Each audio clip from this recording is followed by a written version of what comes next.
오늘 우리에게 주시는 하나님의 말씀은 시편 145편 1절에서 21절까지의 말씀입니다. 나의 임금님이신 하나님, 내가 주님을 높이며 주님의 이름을 영원토록 송축하렵니다. 내가 날마다 주님을 송축하며 영원토록 주님의 이름을 송축하렵니다. 주님은 위대하시니 그지없이 찬양 받으실 분이시다. 그 위대하심은 측량할 길이 없다. 주님께서 하신 일을 우리가 대대로 칭송하고 주님의 위대한 행적을 세세에 선포하렵니다. 주님의 찬란하고 영광스러운 위엄과 주님의 놀라운 기적을 내가 가슴 깊이 새기렵니다.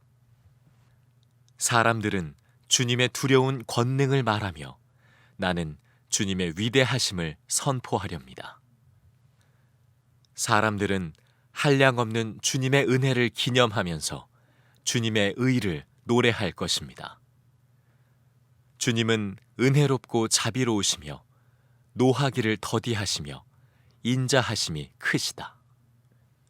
주님은 모든 만물을 은혜로 맞아주시며 지으신 모든 피조물에게 긍휼을 베푸신다.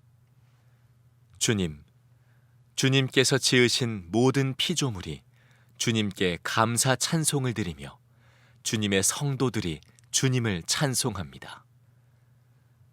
성도들이 주님의 나라의 영광을 말하며 주님의 위대하신 행적을 말하는 것은 주님의 위대하신 위엄과 주님의 나라의 찬란한 영광을 사람들에게 알리려 함입니다. 주님의 나라는 영원한 나라이며 주님의 다스리심은 영원 무궁합니다. 주님이 하시는 말씀은 모두 다 진실하고 그 모든 업적에는 사랑이 담겨 있다. 주님은 넘어지는 사람은 누구든지 붙들어 주시며 짓눌린 사람은 누구든지 일으켜 세우신다. 만물이 모두 주님만을 바라보며 기다리니 주님께서 때를 따라 그들에게 먹거리를 주신다. 주님께서는 손을 펴시어서 살아있는 피조물의 온갖 소원을 만족스럽게 이루어 주십니다. 주님이 하시는 그 모든 일은 의롭다. 주님은 모든 일을 사랑으로 하신다. 주님은 주님을 부르는 모든 사람에게 가까이 계시고 진심으로 부르는 모든 사람에게 가까이 계신다. 주님은 당신을 경외하는 사람의 소원을 이루어 주시고 그들의 부르짖는 소리를 듣고 구원해 주신다. 주님은 당신을 사랑하는 사람은 누구나 지켜주시며 악한 사람은 누구든지 다 멸하신다. 나는 내 입으로 주님을 찬양하련다. 육체를 가진 사람이면 누구나 주님의 거룩한 이름을 영원히 찬송하여라. 아멘. 하나님의 말씀입니다. 자리에 앉으시겠습니다.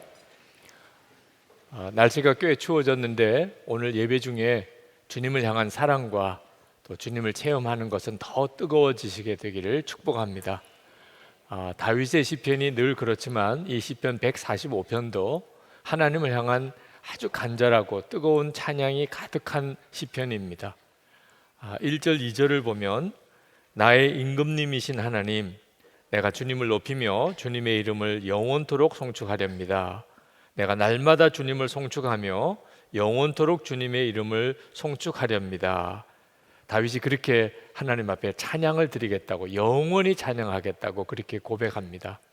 다윗이 이렇게 하나님을 찬양하겠다고, 그것도 날마다 영원히 찬양하겠다고 그렇게 고백하는 것은 다윗에게 있어서 하나님은 정말 살아계신 놀라우신 하나님으로 체험되었기 때문에 그렇습니다. 이 다윗의 찬양의 내용이 3절에부터 시작이 되는데 하나님은 위대하신 하나님이라는 겁니다. 3절에 보면 주님은 위대하시니 그지없이 찬양 받으실 분이시다. 그 위대하심은 측량할 길이 없다 그랬습니다. 다윗은 하나님을 위대하신 하나님으로 그렇게 경험을 한 겁니다. 그렇기 때문에 그 마음속에 끊임없이 하나님을 찬양하고 영원히 찬양하겠다는 마음이 일어나는 겁니다. 우리도 만약에 하나님을 그런 하나님으로 경험하면 아마 다 다윗과 같이 그렇게 하나님을 찬양하고 영원히 찬양하고자 하는 마음을 다 가지시게 될 겁니다. 살아계신 하나님을 만난 사람과 그렇지 않은 사람은 그 마음이 완전히 다릅니다. 이스라엘 백성이 하나님의 은혜로 애굽에 종살이하다가 출애굽을 했습니다. 그러나 광야에서 그들은 끊임없이 하나님께 원망하고 불평하다가 결국은 출애굽했던 사람들은 광야에서 다 죽었습니다. 그 자녀들만 가나안 땅에 들어가게 됐습니다. 그런데 모세는 그 이스라엘 백성들보다 훨씬 더 어려운 직책을 감당하고 있었고 어려움이 많았음에도 한 번도 하나님을 원망한 적이 없습니다. 이유는 모세는 하나님을 직접 만난 사람이었기 때문입니다. 호렙산에서 모세가 하나님을 만났을 때 하나님은 모세에게 이렇게 약속하셨습니다. 출애굽기 3장 12절에 내가 정녕 너와 함께 있으리라. 그래서 이스라엘 백성들이 광야길을 지나는 동안 내내 정말 모세는 하나님을 대면하여 보듯이 그렇게 하나님과 동행했습니다. 그래서 하나님에 대한 원망이 없었어요. 하나님을 실제로 체험한 사람과 그렇지 않은 사람은 그 마음의 불평과 원망에서 뚜렷하게 차이가 납니다.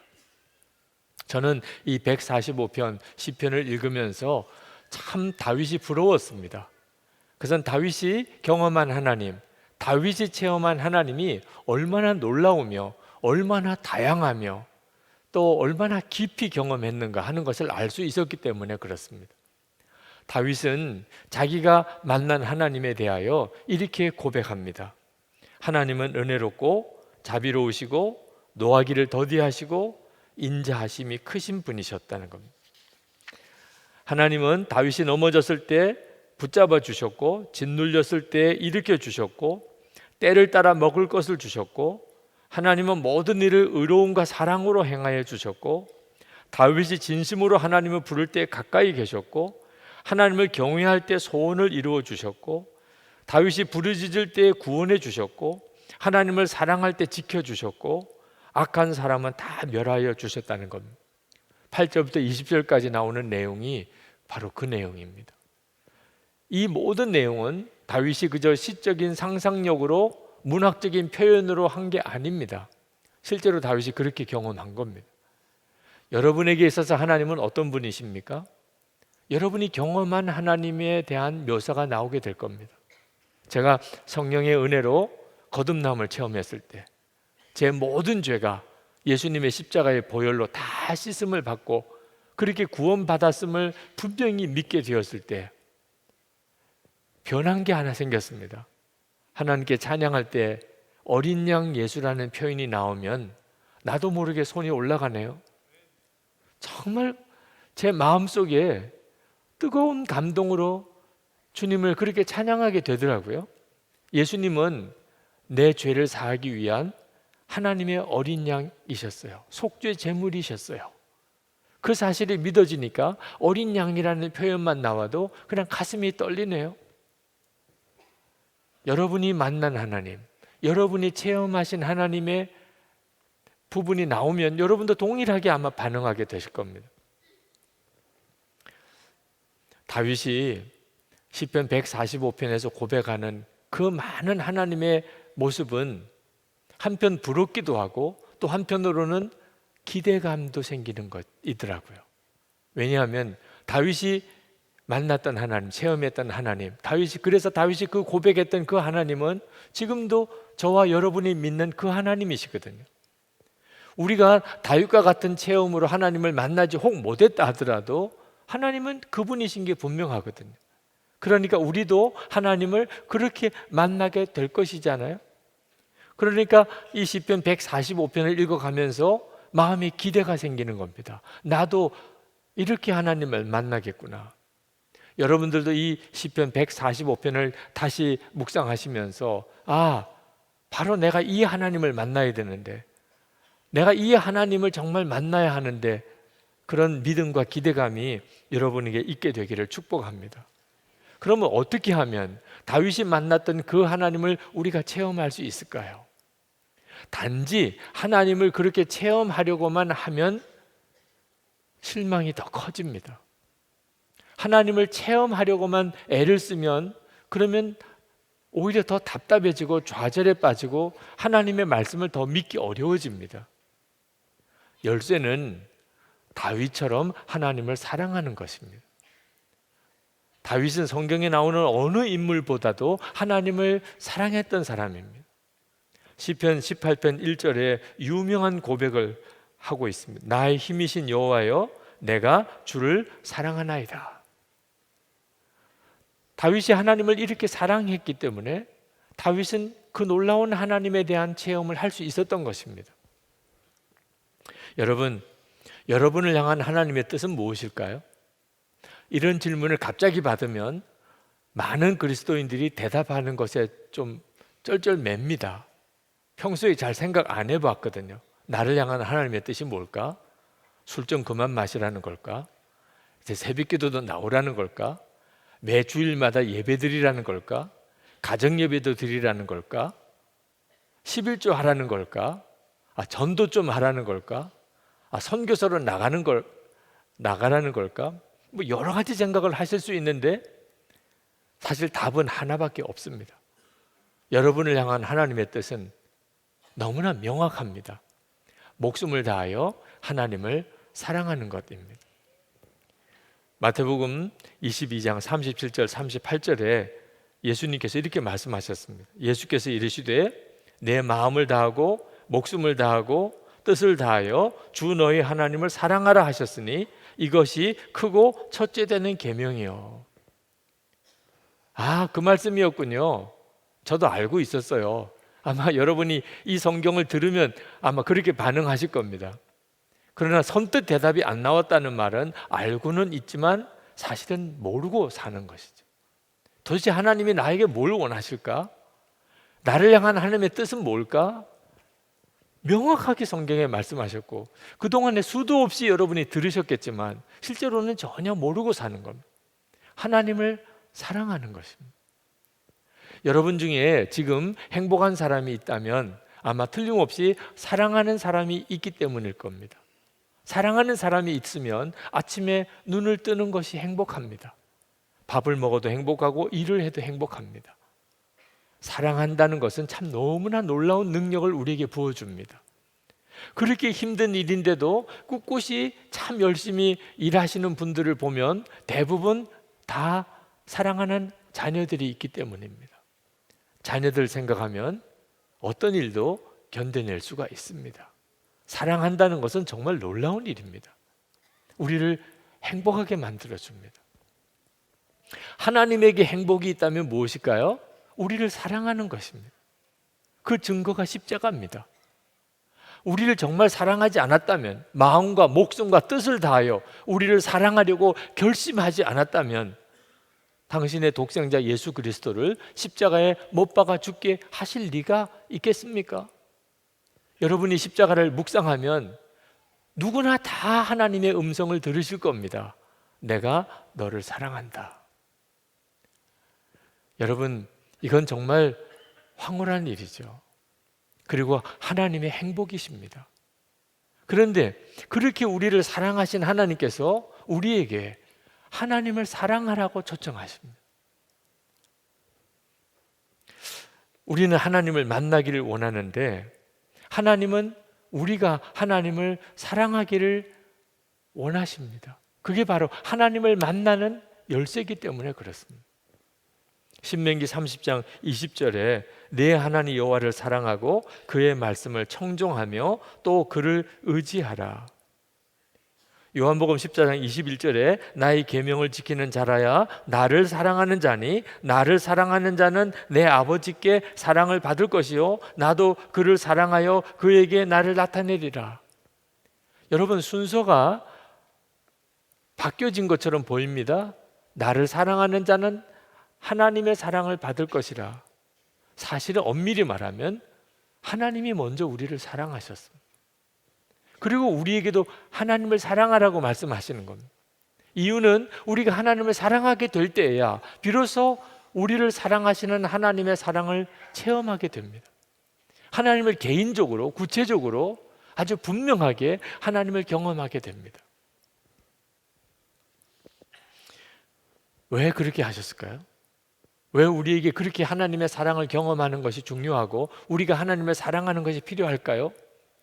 우리의 삶 속에 시험도 많고 문제도 많은데 그 모든 가운데서 우리가 이길 수 있는 힘, 우리가 행복하게 살 수 있는 비밀이 거기에 있기 때문입니다.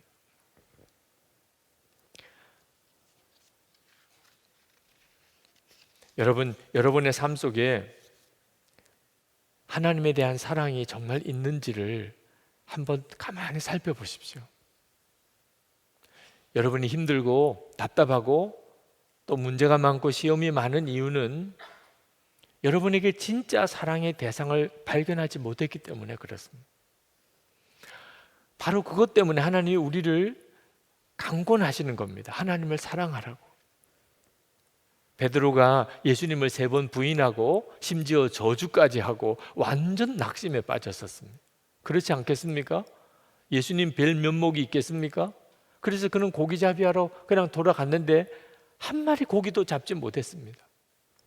마음도 잡지 못하고 삶은 수렁에 빠진 것 같고 영적으로 좌절에 빠진 베드로를 예수님이 만나러 오셨습니다. 그리고 그 베드로에게 예수님이 하신 것은 어처구니 없게도 예수님을 사랑하는지를 물으신 겁니다. 요한복음 21장 15절에 요한의 아들 시몬아, 내가 이 사람들보다 더 나를 사랑하느냐? 이 물음 앞에서 베드로는 예, 제가 주님을 사랑합니다 이렇게 대답 못했어요. 베드로도 체면이 있죠. 그러나 베드로의 마음의 중심에 여전히 주님을 향한 사랑이 분명히 있었어요.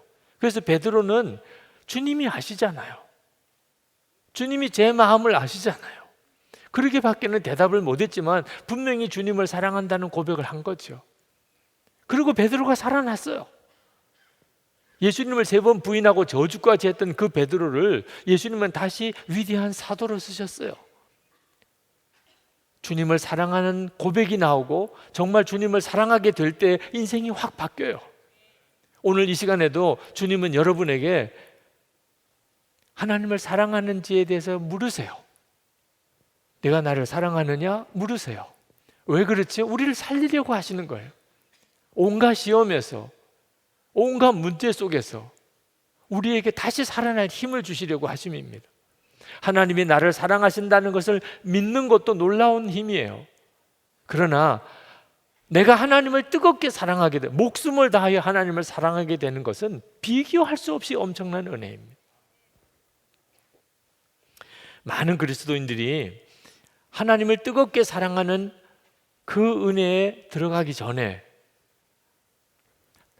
다른 사람들을 섬기는 일, 봉사하는 일, 그렇게 하다가 낙심하고 지치고 좌절하는 일을 겪습니다. 이유는요, 사람을 사랑하는 것은 2번째 계명이에요. 남편을 사랑하고 아내를 사랑하고 부모를 사랑하고 자식들을 사랑하고 교인들을 사랑하고 직장 동료들을 사랑하고 원수를 사랑하고, 그거 전부 다 2번째 계명이에요. 첫 번째 계명이 먼저 있어요. 하나님을 마음을 다하여 목숨을 다하여 뜻을 다하여 사랑하는 것이 첫 번째 계명이고, 그리고 2번째 계명이 내 이웃을 내 몸과 같이 사랑하는 거예요. 첫 번째 계명이 분명치 않으니까 2번째 계명이 안 되는 거예요. 여러분, 사랑과의 관계에서 어려움이 생겼습니까? 사랑이 안 되십니까? 배신을 당했습니까? 여러분의 삶 속에 지금 수렁에 빠진 것 같은 어려움이 생겼습니까? 다 포기하고 싶습니까? 하나님을 사랑하라는 부름에 반응해 보셔야 합니다. 거기에 답이 있어요. 어떤 교회 여성교회 회장님이 목사님에게 사표를 가지고 왔어요. 더러워서 못 해먹겠다는 거예요. 하도 회원들이 협조를 안 해주고 그래서 못 해먹겠다는 거예요. 목사님이 하도 난감하셔서 제가 권사님을 선교회 회장으로 세운 게 아니고 하나님이 권사님을 세우셨으니 사표는 하나님께 내세요. 강대상 가서 올려놓고 가세요. 그래서 그 권사님이 또 강대상까지 갔다는 거 있잖아요. 사표를 들고. 내 막상 올려놓으려고 그러니까 차마 하나님 앞에 더러워서 못 해먹겠다고 말을 못 하겠더래. 그래서 죄송해요 그러고 갔다는 거죠. 네. 결국은 하나님과의 관계에 문제가 있었던 거예요.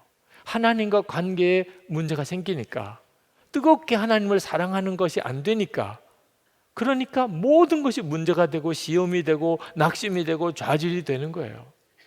1시간 기도 운동을 합니다. 여전히 1시간 동안 기도하는 거 힘들다고 하는 분들이 있으세요. 그것은 기도가 힘든 게 아니에요. 사랑의 문제가 생긴 겁니다. 1시간 기도는 목표를 달성하는 게 아닙니다. 주님을 뜨겁게 사랑하자고 하는 거예요.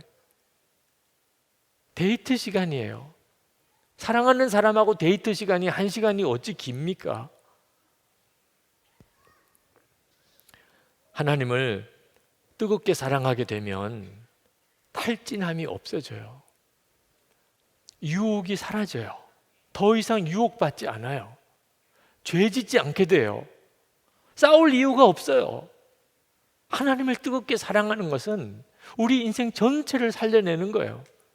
어떠한 사람도 내가 그를 목숨을 다하여 사랑하겠다고 하면 인생이, 사는 삶이 하루의 일과가 다 의미가 달라지는데, 하나님을 목숨을 다하여 사랑하게 되면 그러면 우리의 삶에 어떤 놀라운 변화가 일어날까요?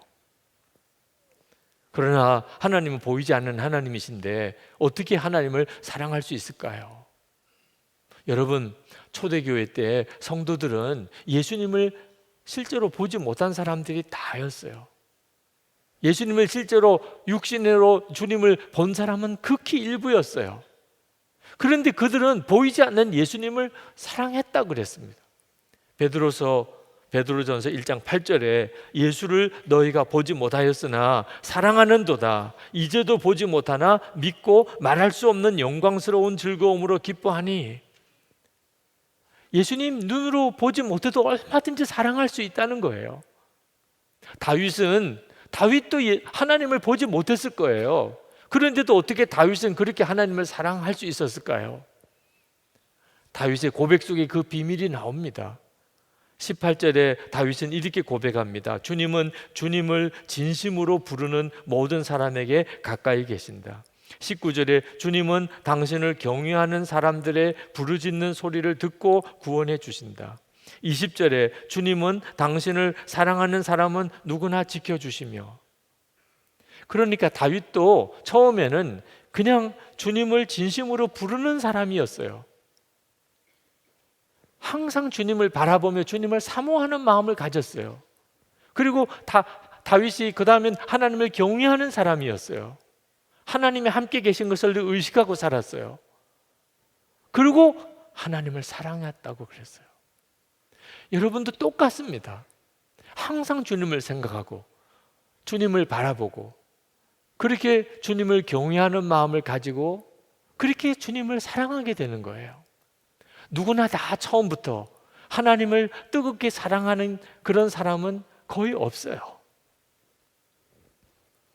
하나님의 임재 연습에서 로렌스 수사는 이렇게 말했습니다. 어떤 사람과 친해진 뒤에야 그 사람을 사랑할 수 있습니다. 그리고 어떤 사람과 친해지려면 그 사람을 자주 생각해야 합니다. 마찬가지입니다. 하나님을 사랑하려면 먼저 하나님을 자주 생각해야 합니다. 그리고 그렇게 하나님을 사랑하게 되었을 때 우리는 하나님을 더욱 자주 생각하게 될 것입니다. 우리가 귀히 여기는 곳에 우리의 마음도 있는 법이기 때문입니다. 하나님을 계속 생각하십시오. 저는 제 아내와 저의 딸을 정말 마음을 다하여 사랑합니다. 하루는 하나님도 내가 아내와 딸을 사랑하는 것처럼 사랑하고 있나 생각해 보았더니 자신 있게 대답을 못 하겠더라고요. 이유는 하나님은 보이지 않는 분이었기 때문입니다. 아내와 딸들은 내 눈에 보이니까, 그러니까 사랑하게 되지만 하나님은 잊어버리고 지낼 때도 훨씬 많았습니다. 그러니 하나님을 마음을 다하여 사랑하라는 것은 너무 어색하게 느껴졌었어요. 저는 한동안 일 중독자라는 그런 말을 들었습니다. 그런 말을 들을 때마다 사실 솔직히 화가 났어요. 아니, 목사가 열심히 목회하는 게 뭐가 잘못이야. 열심히 안 하는 목사가 잘못이지. 그런 생각했었어요. 그런데 문제는 열심이 아니었어요. 주님과의 관계였어요. 저는 일을 열심히 한 거, 목회를 열심히 한 이유가 사람들의 평판 때문이었어요. 사람들로부터 인정받기 위해서 그랬어요. 목회 잘한다는 성공에 대한 열망 때문에 그랬어요. 하나님을 실제로는 알지 못했기 때문이죠. 하나님으로부터 오는 위로, 칭찬이 저에게는 저를 채워줄 수가 없었어요. 그러니까 하나님의 인정하심과는 비교할 수 없는 사람의 인정과 성공에 연연했던 거죠. 제게 심각한 문제가 있음을 알았어요. 열심히 주님을 위해서 목회는 하지만 정작 제 안에 주님을 향한 뜨거운 사랑의 문제가 있다는 걸 알았습니다. 그때 제가 할 수 있었던 것은 주님을 생각해 보는 것부터 시작하는 거였습니다. 제 안에 거하신다고 하시니까, 그러니까 그게 사실이라면 나도 주님을 항상 생각해야 되지 않나. 그래서 항상 주님을 생각하고 싶어서 일기를 쓰기 시작했어요. 그래서 24시간 예수님을 바라보라고 권해드린 거예요. 그리고 제 안에 엄청난 변화가 일어났어요. 정말 주님을 사랑하게 된 거예요. 정말 주님을 끊임없이 생각하고 주님을 의식하여 말하고 행동하기 시작하니까 어느 순간에 제가 주님을 사랑하게 되더라고요. 저는 목회를 사랑하는 것보다 이제는 정말 주님을 사랑하는 자가 되었습니다. 여러분, 하나님을 사랑하는 것은 우리가 정말 잘 사는 길입니다. 실족하지 않는 길이에요. 하나님을 그렇게 뜨겁게 사랑하게 되면 이길 수 없는 시험 없어요. 문제가 될 것들이 하나도 없어요. 여러분 중에 아직도 내가 하나님을 그렇게 뜨겁게 사랑한다는 것이 실감이 안 납니다. 하나님은 보이지 않으시는데 어떻게 하나님을 사람들처럼 사랑할 수 있겠습니까? 하시는 분들은 좋아요. 처음부터 거기서부터 시작하는 거예요. 주님을 생각하는 일부터 해보시기 바랍니다. 항상 주님이 여러분과 함께 계시는 것을 기억하는 거예요. 그리고 항상 주님을 그렇게 바라보는 거예요. 계속 그렇게 하기 위해서 일기를 쓰시는 겁니다. 중요한 것은 그것이 중단되지 않는 것이어야 한다는 것. 했다가 안 했다가 했다가 안 했다고 하니까 계속 똑같은 상태에 머무르는 겁니다. 계속 주님을 생각하는 삶을 계속 이어가 보세요. 어느 순간에 여러분 안에 뜨겁게 주님을 사랑하고 있음을 알게 됩니다. 그때 주님이 여러분을 먼저 사랑하셨음을 알게 돼요. 하나님의 사랑이 여러분에게 부어지게 되고 다윗이 경험했던 그 놀라운 체험들, 하나님에 대한 깊은 경험이 여러분에게도 오게 됩니다. 그동안에 하나님을 사랑하라는 말은 많이 들었지만 실제로 하나님을 그렇게 뜨겁게 사랑해 보지 못하고 살았다고 생각하시는 분, 그런데 오늘 성령께서 정말 마음에 내 문제는 하나님을 사랑하는 데 있는 거구나 하는 사실을 깨닫고 그냥 하나님을 사랑하는 것도 아니고 마음을 다하여 목숨을 다하여 뜻을 다하여 내가 한번 하나님을 그렇게 사랑해 보고 싶습니다. 그런 마음에 감동이 있으신 분들은 우리 일어나서 찬양하고 기도하십시다. 분위기에 맞춰서 일어나실 필요는 없으세요. 네. 여러분의 마음에 정말 진실하게 그런 갈망이 있고 마음의 소원이 있으신 분은 일어나서 하나님께, 하나님 제가 정말 원합니다. 제가 마음이 준비되어져 있습니다. 저에게 오셔서 항상 제 마음의 왕이 되소서. 그렇게 주님을 뜨겁게 사랑하며 제 남은 생애를 살게 하소서. 우리 먼저 주님께 여러분의 마음을 담아 찬양하겠습니다.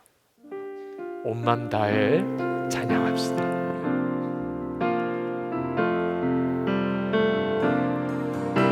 주님과 함께하는 이 고요한 시간, 주님의 보좌 앞에 내 마음을 쏟네.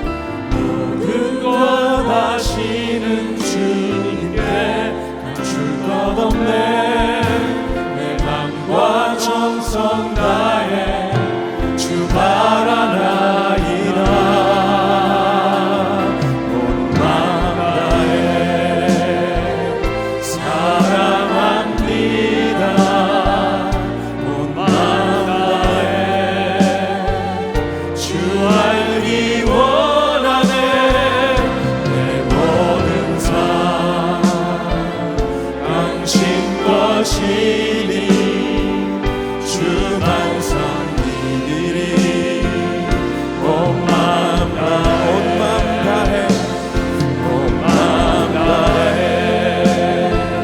사랑합니다. 온 마음 다해 주 알기 원하네. 모든 삶 당신 것이니 주만 섬기니 온 마음 다해. 하나님은 오늘 여러분의 마음을 알기 원하십니다. 이 시간에 우리 다 같이 기도하실 때 하나님, 제가 정말 원합니다. 제가 제 마음이 준비되었습니다. 주님을 정말 뜨겁게 사랑하며 목숨을 다하여 하나님을 사랑하는 그 행복함으로 살기를 원합니다. 주님, 이 시간에 제게 역사하소서. 주님을 보여주소서. 주님의 얼굴을 제게 보이소서. 다 같이 기도하겠습니다. 은혜와 사랑이 충만하신 하나님, 놀라우신 하나님의 은혜와 감사, 사랑이 많으신 하나님의 은혜를 사모하며 갈망하는 사랑하는 성도들에게 부어주시기를 원합니다. 하나님의 크신 은혜로 함께 하소서. 하나님의 놀라우신 능력으로 역사하소서. 사모하며 갈급한 마음에 응답하소서. 하나님, 주의 사랑하는 성도들 마음의 간절함과 갈망으로 하나님 나와 주님 앞에 예배하는 사랑하는 성도들 하나님의 능한 손에 붙들어 주소서. 은혜 위에 더욱 사로잡아서 하나님 주님과 그렇게 동행하며 하나님 기쁨과 감사로 살게 하소서. 다윗처럼 하나님 위대하신 하나님을 찬양하며 영원히 하나님을 찬양하며 그렇게 고백하며 하나님을 하나님 승리하는 노래하며 그렇게 살게 되기를 원합니다. 하나님, 모든 시험과 문제 속에 우리의 심령을 살리시고 하나님 건져주소서. 주님 감사합니다. 아버지 하나님, 오늘도 하나님 앞에 나와 예배하고 돌아가는 성도들을 주님의 손에 부탁합니다. 우리의 마음이 준비되었습니다. 하나님, 정말 준비되었습니다. 목숨을 다해서 하나님을 사랑한다는 것이 무엇인지 정말 알고 싶습니다. 또 그렇게 살고 싶습니다. 하나님을 사랑하는 그 행복한 사람이 되고 싶습니다. 우리에게 온갖이 온갖 문제들이 너무나 많습니다. 그러나 어떤 처지와 형편에 있든지 하나님, 정말 우리의 마음속에 다윗처럼 하나님을 영원히 찬양하고 싶은 마음으로 살게 해 주옵소서. 살아계신 하나님을 놀랍게 경험하게 하소서.